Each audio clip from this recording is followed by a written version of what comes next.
it up just in the doorway. No, it isn't mine. So kind of you, but I have all my parcels here. How very odd. I made sure someone must have dropped it coming in here.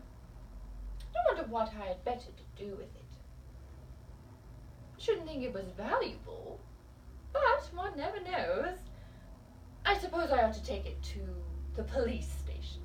You could hand it to the cashier in case the owner came back here to claim it. Well now, so I could. How clever of you to think of it. Of course, yes. That would be the best way. How silly you must think of me. But it never occurred to me. I'm not a very practical person, I'm afraid. But I do so admire the people who are. I should never do to take up your profession, shouldn't I? Any little emergency make me quite bewildered. It is largely a question of training, and of self-training too, of course. All these little weaknesses can be cured by placing the mind under a higher control.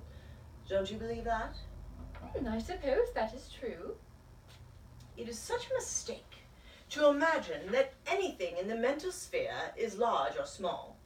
All these thoughts and actions are equally directed by the higher centers of spiritual power, if we can bring ourselves to believe it.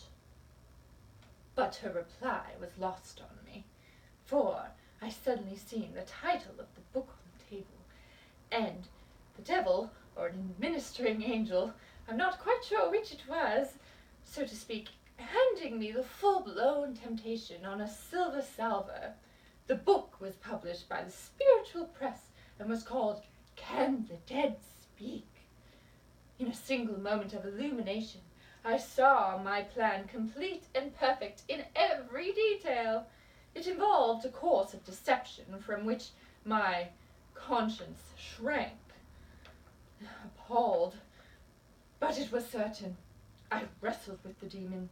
Even in the righteous case, could anything be so wicked and be justified? I breathed what I thought was a prayer for guidance, but the only answer was a small whisper in my ear. Oh, jolly good work, Miss Climpson.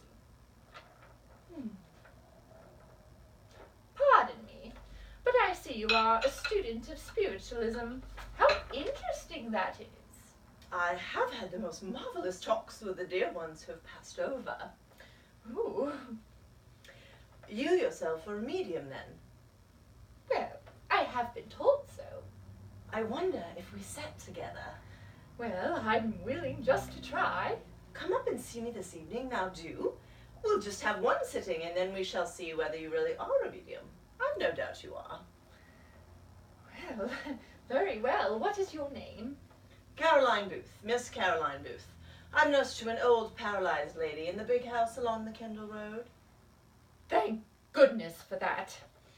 So, Lord Peter, that is really all I have been doing in the past 3 days.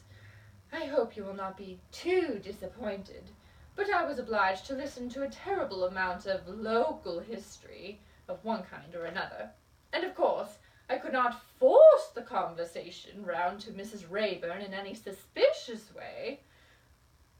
I will let you know as soon as I get the least bit of information. Most sincerely yours, Catherine Alexandra Climpson. Hooray!